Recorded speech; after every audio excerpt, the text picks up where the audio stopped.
Displayed here are the list of articles that give quantified goal. It is a new climate finance which is set to replace the present $100 billion commitment by the Kyoto Treaty. So this article is taken from the newspaper Government's Planet Children. Before moving into today's newspaper article taken from Hindu, All Eyes on Baku and the Climate Finance Goal. This article is talking about the upcoming COP29, that is Conference of Party 29, which is going to be held in Azerbaijan's capital Baku from 11th November to 22nd November. But today this article is talking about a new concept which is going to be a matter of discussion in the COP29, that is the new collective quantified goal. So it is the world nations are believing that this new collective quantified goal, it is a climate finance target which will bring an equitable and balanced approach in climate action. So let us discuss more about the new collective quantified goal in this background. And before that, we have a main question here. The question is, evaluate the effectiveness of this new collective quantified goal in bridging trust deficit between developed and developing countries. What ways can a balanced and fair in new collective quantified goal contribute to equitable climate action? So this entire question can be divided into two parts. In the first part, we have to address how the NPQG, that is new collective quantified goal, will bridge a trust deficit between developed and developing nations in the matter of climate change. We know that the two groups have different opinions regarding the source of fund, the implementation, and also sharing responsibilities. So how this NPQG will bridge the trust deficit between these two groups. In the second part, we have to address in what ways can a balanced and fair NPQG contribute to equitable climate action. That is, this here we have to give our own suggestions that how we can enhance the new collective quantified goal. To answer this question, we have to understand what is new collective quantified goal, its positives and its negatives. So let's begin the discussion. So first we'll start with the basic question: what is new collective quantified goal? It is a new climate finance target which is currently under the negotiation, and it is expected to replace the 100 billion annual commitment by the developed nation. So we know that as per the Paris Agreement, the developed nations are expected to give 100 billion annually to fight the climate change. And this new collective goal is an updated version of this, which is very important for the developing and underdeveloped nations in supporting climate adaptation, mitigation, and resilience building. Now we are going to see the positives of new collective quantified goals. The first major positive is the enhanced climate finance. That we know that the climate finance under the new collective quantified goal is aiming beyond $100 billion. At present, it is $100 billion, but this new collective quantified goal is aiming beyond the $100 billion, which is very important for the developing and underdeveloped nations to take steps against the climate change. And second is the balanced adaptation and mitigation measures. That is, the new collective quantified goal will ensure a balance between both adaptation and mitigation, which is very important for vulnerable nations, especially island nations, in the fight against the climate change. And the third, we have the predictable funding framework. That is, the new collective quantified goal proposes a clear time-bound target, which is expected to be between 5 years or 10 years, which will make them a reliable source of funding. And the next positive side of the new commitment quantified goal is focus on public and grant-based finance. So this will be very useful for the developing and underdeveloped nations, because it will reduce the dependence on loan taken from multilateral forums and other developed nations to take steps against climate change. So this will be very useful for the developing and underdeveloped nations. And the next positive side is the accountability for developed nations. That is the new quantified goal will reinforce accountability under Paris Agreement, where it highlights the responsibility of the developed nations to provide finance for underdeveloped and developing nations to fight the climate change. And the next important or the benefit is the boost multilateral collaboration. That is, international cooperation among the nations to fight the climate change. In the morning itself, we discussed that the country Brazil made significant progress in the fight against the illegal deforestation in Amazon, and they brought the illegal deforestation in Amazon to 30%, a reduction of 30%, engaged with other nations such as Norway and Germany for funding and infrastructure support. So this new collective quantified goal will also boost the multilateral collaboration among the nations to fight the climate change. Now we are going to see the certain negative aspects of the new collective quantified goal. First major negative is the unresolved funding structure. That is, disagreements on source and contributors. The developed nations are pushing investments from That is, the developed nations are advocating for funding from private contributors and private financing, while the developed and underdeveloping countries are standing for grant based source. And the next negative aspect is the potential shift of burden to developing countries. That is, some developed nations push contributions from high income developing countries. So this will, the shift the responsibility of the developed nations to developing nations, and the developed nations are known as historical emitters. So this is the next negative aspect of the new collective quantified goal. And the next negative is the insufficient focus on adaptation. That is, the current financial system, the current climate financing system is leaning more towards mitigation rather than adaptation. On the other side, the positive side of the new collective quantified goal is the balance between ensuring a balance between the adaptation and the mitigation. And the next negative is the reliance on private investments. So this has a potential to dilute the accountability. That is, if private investments will come in, the private investors will look profit over responsibility. Therefore, it has a potential to dilute the accountability of steps taken against the climate change. And the next major negative is the procedural and access challenges. That is, hurdles for developing countries to access funds. And the next negative is the risk of trust deficit. This is another major challenge too, because of the past unmet pledges and ongoing debts regarding source of fund, a structure of implementation, and this will bring a trust deficit between developing and developed nations. And the next negative is the ambiguity on additionality. That is, lack of clarity on whether finance is new or additional. If there is a lack of clarity, then this will lead to recycled funding rather than fresh funding. So this will not bring a new or another milestone step in the fight against the climate change. So we discussed what are the benefits and the negative sides of new collective quantified goals. So now we will discuss what can be done to make it more effective. First one is setting clear and time-bound targets. At present, the target is between 5 to 10 years, but the new collective quantified goal has to fix a time-bound target. Then only the implementation will be stronger.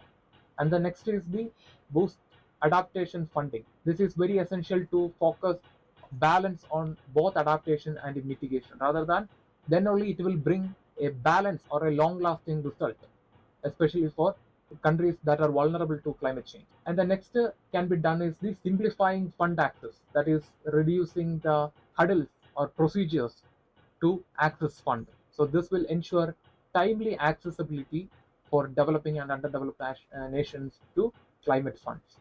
And the next is the expand contributor base fairly. That is, including capable high income countries while maintaining historical responsibility of nation. And the next can be done is the emphasizing grant over loans. So this will helpful for the developing and underdeveloped nations, and this will reduce their debt burden, and it will encourage them to make many steps against the current climate crisis. And the next is strengthening accountability. That includes implementing strict monitoring to ensure commitments are met.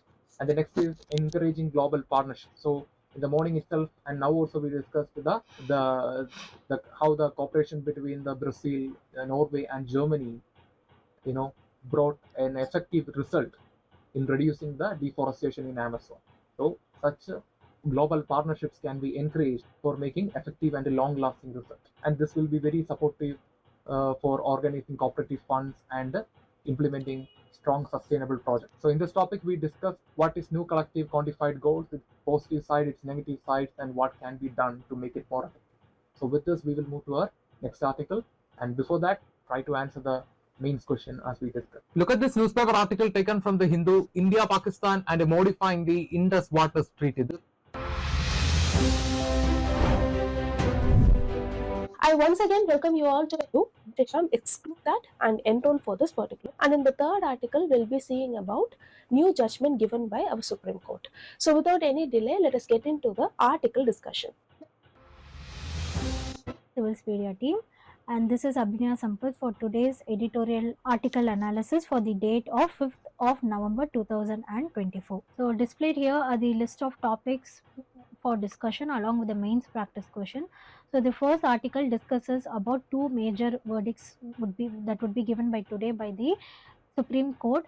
where either the private property can be considered as a community resource and also. Good evening, aspirants, and Allied Power Concentration faces a severe IAS Academy. Today's date is 23rd October 2024. Displayed here.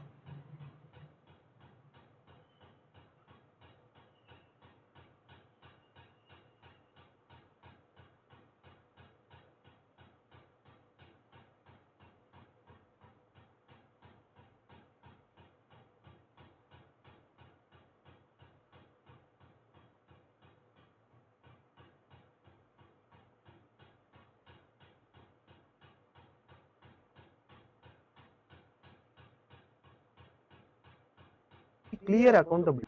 The work of command position, form and advocate for more years. We can use all the input force. This chapter is about operational risk. It is see there is an inadequate funding, loss of productivity. See the prolonged illness caused by antimicrobial resistance concentrated in agricultural sector, which threatens the social stability. The growing inequality, which is fueled by the technological players, push the point which is employment rate. The formal employment is an economic challenge globally. In both humans and animals, field out. Article is criticizing the UN failure in conflicts like Ukraine and Gaza, where the peacekeepers lacked in the UN scope for UN peacekeeping and risk in exceptional purpose they are going to involve in. For example, if there now look at this article 2024 brief we are going to discuss today.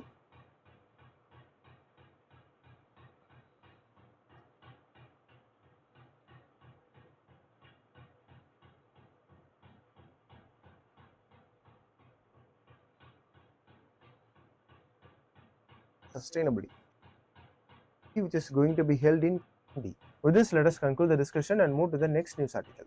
Now look at this article. It discusses the 16th Conference of Parties, that is the 16th COP, which is going to be held in Cali in Colombia. The 16th Conference of Parties to Convention on Biological Diversity is aiming to address the global biodiversity and ecosystem restoration.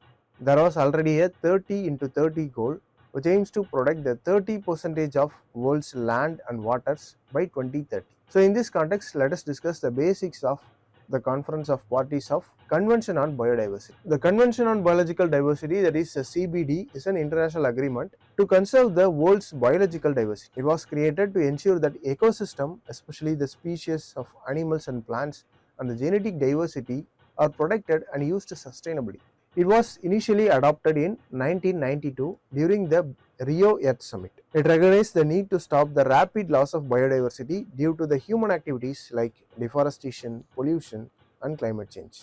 Now, what are the objectives of this Convention on Biological Diversity? The first objective is the conservation of biodiversity. The next one is sustainable use of its components, that is the plants and animals and the genetic diversity. Then the third one is the fair and equitable sharing of benefits arising from the genetic resources. So this is the objectives of Convention on Biological Diversity. Now what is the Conference of Parties in Convention of Biological Diversity? The Conference of Parties, which is a COP, is a main governing body of Convention on Biodiversity. It is where the member countries meet regularly to discuss the progress and future plans. The role of COP is to set a new global governing body of Convention on Biodiversity. It is where the member countries meet regularly to discuss the progress and future plans. The role of COP is to set a new global biodiversity target. It also monitors the progress and addresses the emerging challenges. So this is about the Conference of Parties regarding the Convention on Biological Diversity. The COP meetings are held every 2 years, which brings together the representatives from all countries that are part of Convention on Biological Diversity. So it happens every 2 years and not every year. Now what are the key outcomes of this year COP16, which is held in Cali in Colombia? The first one is the review of Kunming-Montreal Global Biodiversity Network. So what is this? The countries focused on aligning their national biodiversity strategies and action plans with the targets which are set at Kunming-Montreal Global Biodiversity Framework. So this aims to track the progress in biodiversity restoration and conservation efforts, and the main focus is on 30 into 30 initiative. As I said earlier, the 30 into 30 initiative is the one that seeks to protect the 30% of land and oceans by 2030. The next one is biosafety under Cartagena Protocol. The discussions are going on enhancing the biosafety measures.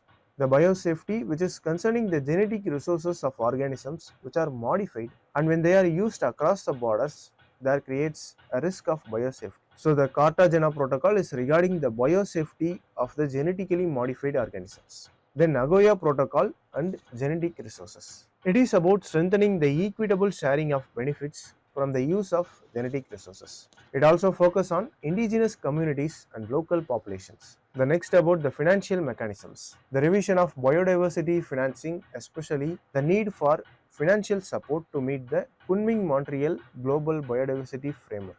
So as I have said earlier, the Kunming-Montreal Global Biodiversity Framework is about the 30 into 30 target of protecting the 30% of land and ocean by 2030. So there is a need to create $200 billion annually by 2030 to meet this protection. Then lastly about the indigenous participation. There is a strong focus on ensuring the indigenous and local community participation in biodiversity protection. Since this year's COP is happening in Colombia, which is also a part of South American Greater Amazon Forest and has a rich diversity of forest and wild animals, there is a strong focus on ensuring the indigenous and local community participation. The discussions are also going on to protect the high seas, aiming to bring more areas under marine jurisdiction into protected status. So this is about this year COP16, which is happening in Colombia. Now let us discuss an MCQ related to this topic. Which of the following statement is correct regarding the Conference of Parties to Convention on Biological Diversity? The Kunming-Montreal Global Biodiversity Framework was adopted at COP16. This statement is incorrect because it was already adopted in the previous COP and not during this COP16, because COP16 is only happening in 2024. And this Kunming-Montreal Global Biodiversity Framework was signed in 2022. Now look at the second statement. COP16 emphasized the protection of at least 30% of world's land and ocean areas by 2030. Yes, the statement is correct. The Nagoya Protocol, which is discussed at COP16, deals with the fair and equitable sharing of genetic resources. Yes, the statement is also correct. So the correct answer is option B, 2 and 3 only, because the first statement is incorrect. With this, let us move on to the next news article discussion. Now look at this article. It talks about the 2026 Commonwealth Games. Media team, and this is Abhinaya Sampath for today's current affairs analysis for the date of 22nd October 2024. So in the first part of the video, we would have seen three main articles in respective to the prelims importance. Now in this video, we'll be seeing other three articles which are important in the perspective of mains. So the topics for discussion are as follows. The article title, A Terror Attack, Many Signals, from the Indian Express, talks about the recent militant attack which has been happened in the Jammu and Kashmir in the Z-Morph tunnel. Next is the article titled Delhi-Berlin Reconnection of the Indian Express, talks about the importance of Germany and Indian and the European country as a whole, their relationships with us and their strategic as well as their trade importance. And finally, the last article titled A Case for Nature Restoration. Let's get into the region of Jammu and Kashmir in the or civilians relations especially, and involve the local stakeholders, and it is important strategic partner globally here in projects. Moving on to the cultural and educational exchange economic ties, that is the upgradation of the trade agreement. Urbanization preferences also come to it's India's environmental challenges, which includes desertification, deforestation, emphasis on the need for having a legal binding restoration targets, so that the law would not only restore the ecosystems but also enhance agricultural productivity, bring in jobs, and contribute to the climate resilience. So in light of this article, let us see a mains question, and we would be moving forward with the framework of the question immediately. Discuss the need for comprehensive nature restoration law in India, analyze the potential benefits, challenges, and key components such a law should include to ensure the sustainable ecosystem restoration. So now let's move on to the discussion. So what is nature restoration?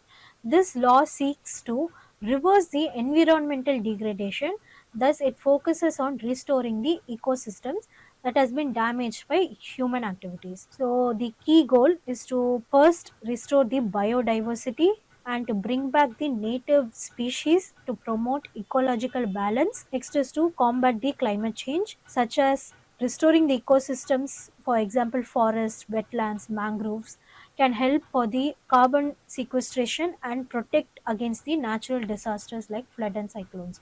And finally, the goal is to have enhancing the ecosystem services. So through the enhancement of the ecosystem, we can provide to bring services like clean air, water infiltration, fertile soil, which is ultimately a gift for the essential of the well-being of human society. So what are the key components of potential nature restoration law? So when it comes to the restoration target, it has been set legally binding targets to restore at least 20% of the land of degraded land by 2030. Here there has been defined ecosystem specific goals for forest, wetlands and urban spaces, which is the urban green spaces. And next is to have a annual progress reports from these states, which is monitored by independent bodies like the National Green Tribunal. Next is to have a community involvement. Here, involving the local community and indigenous knowledge is important for the restoration efforts. There needs to be an effort to train the communities when it comes to reforestation and biodiversity conservation. Here, it helps to promote ecotourism to generate income, and at the same time there is preserving of the ecosystem. So therefore the forest as well as the people are being benefited. Looking into the legal enforcement and penalties, this restoration laws tries to impose penalties for non-compliance with restoration targets. Here, there is strengthening the National Green Tribunal for effective enforcement.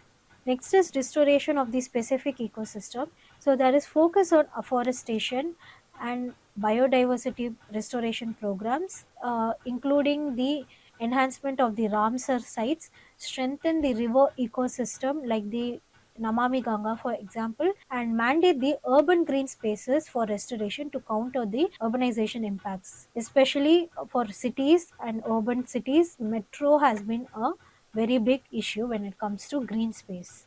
And finally, is to have an integration with the national and global goals. Here, the law tries to align with the national policies such as the National Action Plan on Climate Change and National Biodiversity Action Plan also. It also tries to work with the international commitments for the frameworks such as the Paris Agreements and Sustainable Development Goals ultimately. So now let us see why India needs a restoration law. India being a diverse country with not only with its communities and people, it is also a diverse country where it has all kinds of ecosystems, and having a fast growing population, it faces severe environmental challenges. So, having a nature restoration law in India can address multiple and critical issues like the land degradation and desertification. So, according to the ISRO Desertification Atlas of 2021, about 30% of India's land is degraded due to deforestation, soil erosion, and unsustainable practices.